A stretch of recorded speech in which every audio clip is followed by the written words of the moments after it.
So here we are, back for the start of a new season here for the Killie boys on Football Manager 21, our 11th season in charge of Kilmarnock, and this time we're going for the title, and the cup, and the other cup, and let's get them all. Let's get into it.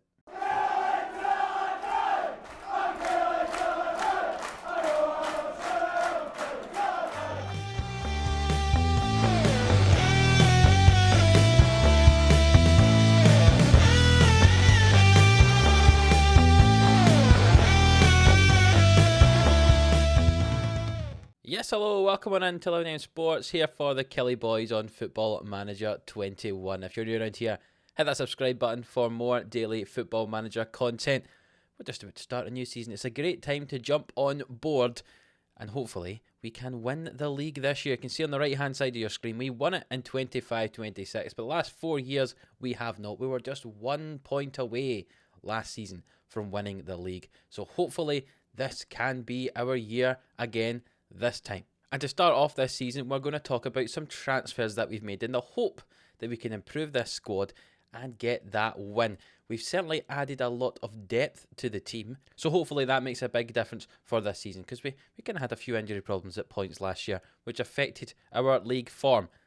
So let's get started with the transfers, and we'll start with the outs. There's not actually a huge number of them. There are basically 2 outs I'm going to tell you about. There's actually at least 20 outs in terms of loans and small sales and things like that, but only 2 names you'll probably really care about. The first one is Roman Bukar. He's out on loan at Derby. Remember, our cup final hero scoring that goal late on in our cup final. If you missed yesterday's episode, that's a bit of a spoiler. Go and watch it. He was our cup final hero, and he's out on loan to Derby to get some game time. The reason for that is we've brought in a few attacking players, so he's not probably going to get a game, even though when he played last year, look at that, 9 games in the league, 4 goals, 2 assists, 7.14 hours rating. It was fairly good, but we've kind of upgraded in those positions. So Booker's out on loan to Derby. And the other big one here is Nicola Bogdanovic. Remember, we signed for £2.5 million last year. He played 10 times for us, mainly off the bench. He was annoyed he wasn't getting to play, so we sold him for £8.5 million to Sheffield United.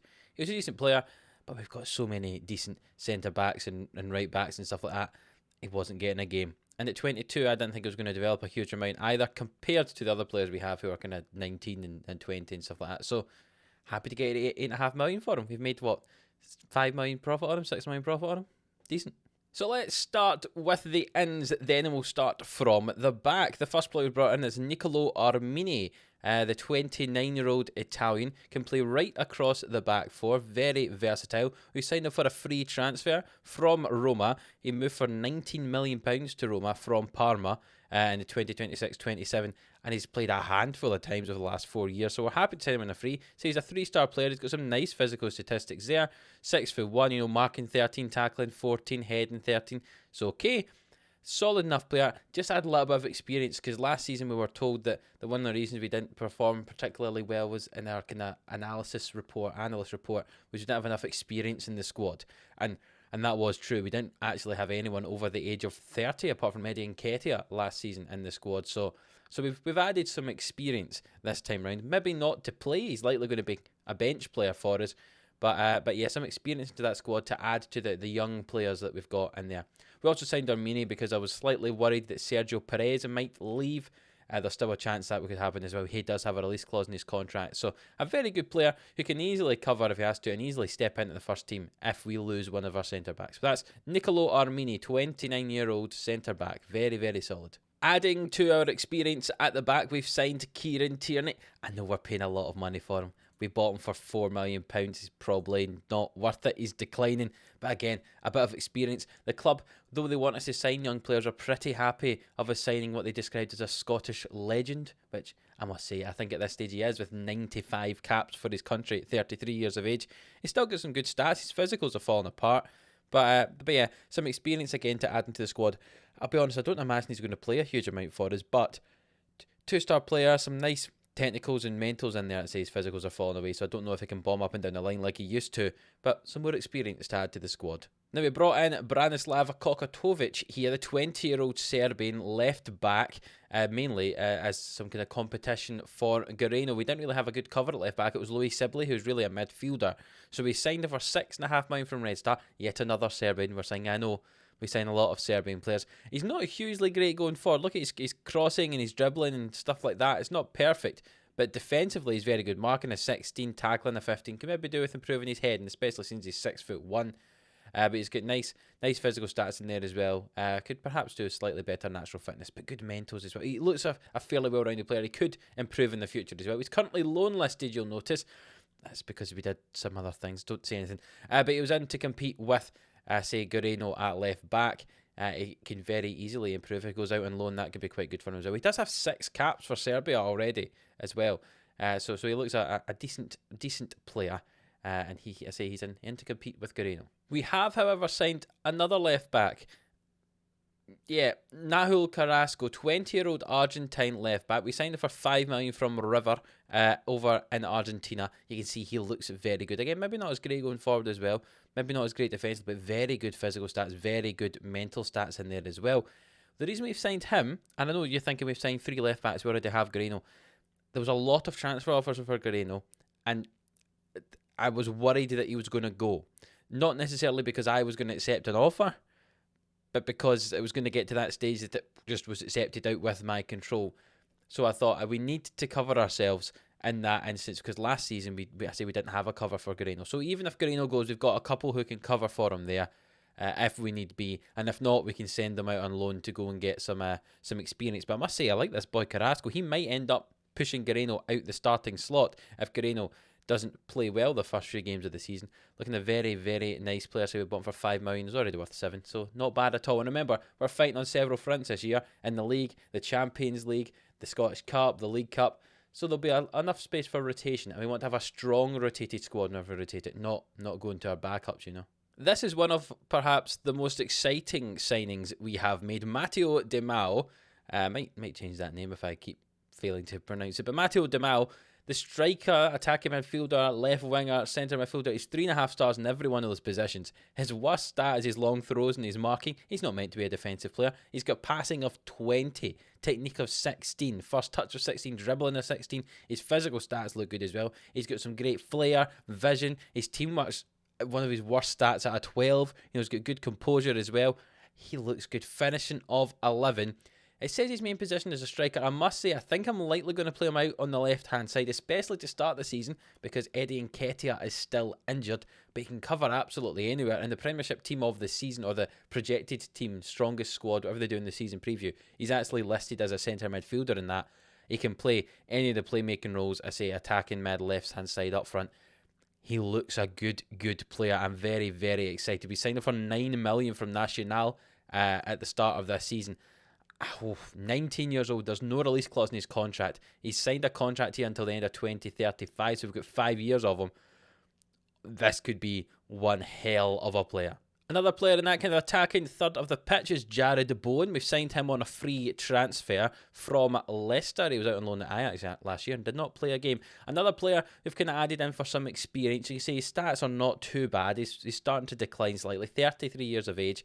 But he's a 3-star player, and again, a little bit of experience in here, especially when we're fighting on so many fronts and winning so many competitive competitions, just that little bit more experience. I feel that's what we were lacking compared to some other teams, because I like signing lots of young players, but when the average age of our team was something like 22 last year, and compared to the league average, which was along 26, 27, we just didn't have that experience. So I'm bringing in a few players over the age of 30 just to bring that experience into the squad. I say Bowen could very easily be a very useful player, can play either side, in behind the striker, up front. That's the sort of player I like, the versatile one that can play right across the front 4 positions. And I say for free, he looks a very solid player and brings some experience to the squad. One player at the complete opposite end of the spectrum in terms of experience is Nicolas Collin. We have signed him from Rangers for £5 million. You see, he's not played for Rangers in his time there. That's because he's a 2-star player, projected to be up to at least a 4-star player. He's one of the best prospects in Scotland. His stats don't look anything special just now, but we've got him out on the loan list. Hopefully someone takes him, to play at kind of League 1 level, something like that. But he looks as if he could be a great player. He's 16 already. He's got some very nice stats. He's only going to improve, and hopefully he does improve. He was the best prospect Scotland brought through in the last couple of years, it looks like. So he could be a really, really good winger for us. And hopefully he can develop. We've paid £5 million for him. It's a lot of money. but hopefully he can develop. He'll be one of our homegrown at the club, which is a really important thing as well, especially going into Europe. We don't have a huge number of homegrown at the club players in our squad, so hopefully he can become one of those. He looks exciting. And I recognise I said we didn't sign many players, but we've got to the end of them now. The last one here is Alejandro Alcatraz.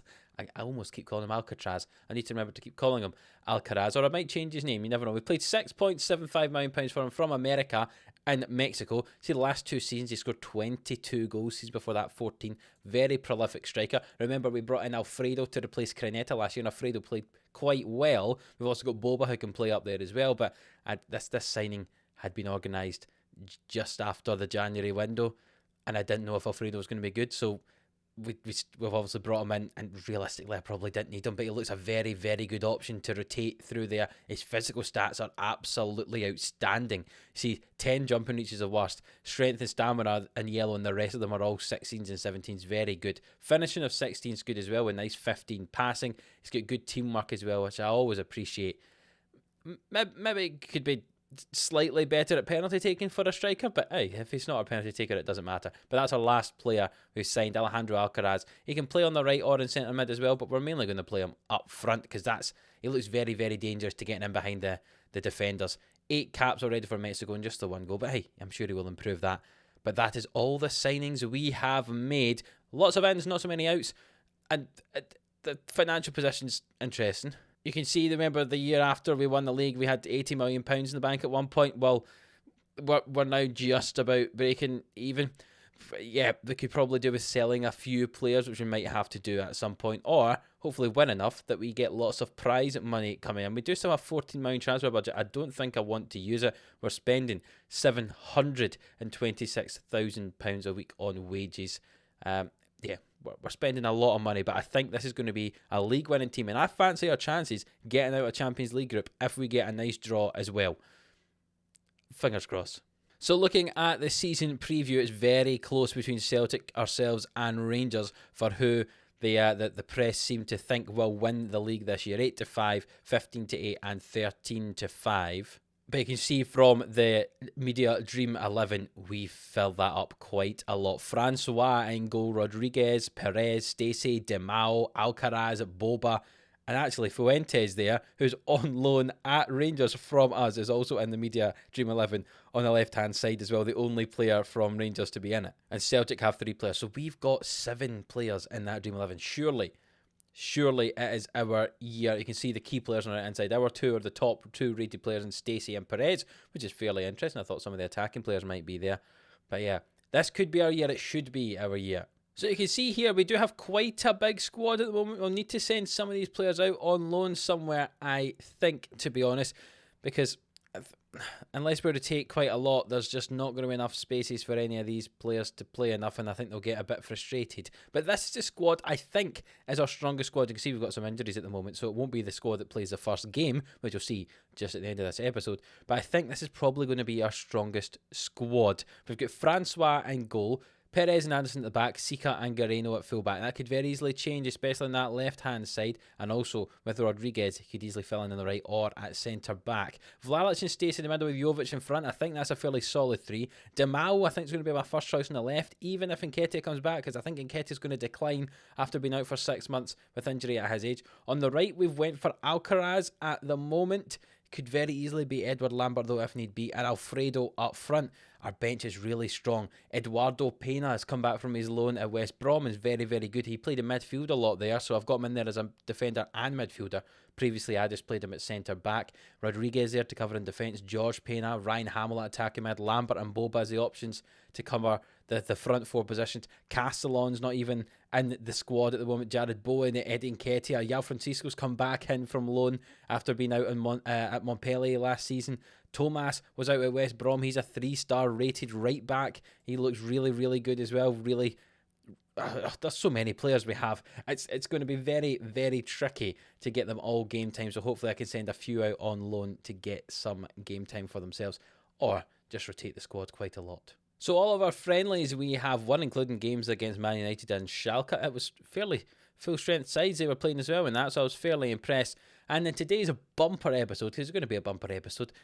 Normally I just do the transfer special all by itself, but we're going to give you a game today. We'll show you the game against Aberdeen, the first one in the Scottish Premiership. And let's do that just now. Yeah, I'm going to go into the game. I'll change some of the injuries. Obviously the players will have to come out, and we'll show you the team for the game against Aberdeen. So here we go. This is the team we're going to go with. Basically the exact same team as I spoke about earlier, but Hamill and Boba are going to come in attacking mid and left hand side, and and Bowen and Castellon are going to come onto the bench to replace them on the bench. It means that obviously we're missing Jovic, Damao and Nketiah, three of our attacking talents, but you still see we're very, very strong in that attacking area of the pitch.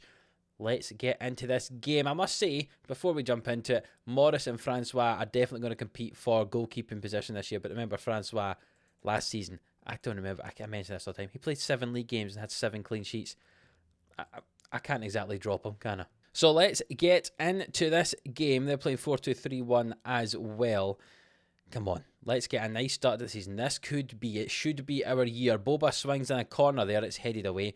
I think we've got a very strong squad, lots of depth in it, so hopefully we can win the league comfortably this year. Sika with it, he hits it, and it's hit off the bar, what an effort. And I would like to have us having a good competitive a year in the European competition as well. Obviously we got to the final of the Conference League 2 years ago. Last year we got to the quarter-final of the Europa League. We're in the Champions League group stage this year, and I would like to get out the group stage into the knockout rounds. That would be my aim. At worst, into Europa League. Certainly don't want to come bottom of my group.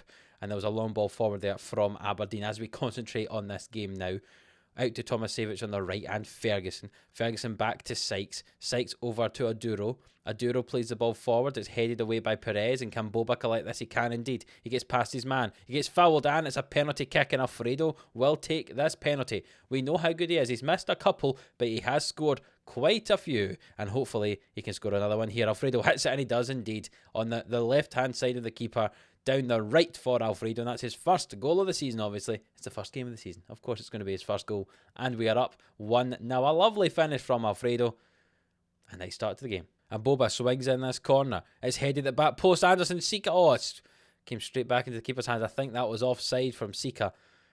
And that's still 1-0 as we reach half-time. A fairly dominant first-half performance. Not as many goals as I'd have wanted. We needed to get the goal from the penalty spot, but we are beating Aberdeen. They still haven't had a shot. This second half's been very boring so far. This is the first highlight, and it's headed away by Aberdeen there. We brought on both Penas, and we've also brought on Jared Bowen, taking off Vlalic, Hamill, and Boba. And the ball's played forward here toward Alfredo, and he nearly gets it in, just to rotate some players in. Pena with it back to Sika. Pena! It's a good goal from George Pena, playing at attacking midfield today. Not his normal position. Normally he's back in one of the two holding midfield roles.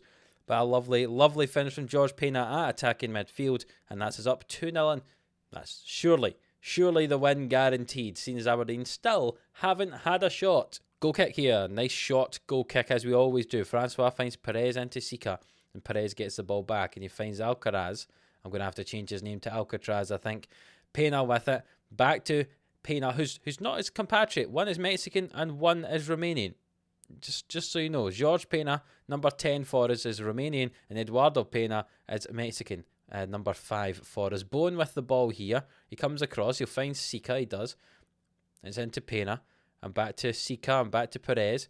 And we're recycling the play nicely here. And George Pena receives it from Eduardo Pena. Alcatraz into Alfredo. And before I keep calling him Alcatraz when his name is not Alcatraz, I'm going to have to change his name. And I'll do that in just a moment. You see, it's a lovely ball played through here from Pena into Pena. And I'm going to maybe have to change their name to something else as well. Alcatraz is about to be known. Finds Alfredo, and it's a lovely, lovely goal. I'm going to stop this and change his name. There we go. Alcatraz is now known as Alcatraz, and it means that I won't keep saying it wrong, because that's going to eventually get quite embarrassing. The time's ticked down here. Aberdeen have not had a shot all game, and we've won the game 3-0. A very, very solid way to start this season. So I don't know when we'll next see. I'll probably come back at some point for the Champions League group stage draw. I'll let you see that, and then we'll maybe play a few league games around that time as well. But it won't be on Monday. Obviously, this episode for you is on a Friday, and normally you get Killie Boys Monday to Friday. But from next week, I'm changing it up slightly. On Monday, you're going to have a special Football Manager video. I hope you're looking forward to that one. You'll see it coming to your subscription box at the normal time, 11 a.m. But on Monday, you won't have the Killie Boys that day. And Killie Boys is just going to be Tuesday to Friday for the foreseeable. Because I say a little something special on Mondays for you for the next few weeks. So if you are looking forward to that new special something, I'm not going to reveal all yet. You'll see it on Monday. If you are looking forward to it, then please do leave a like on the video. Really does help out. Subscribe to the channel if you haven't already. And until the next one, we'll see you then.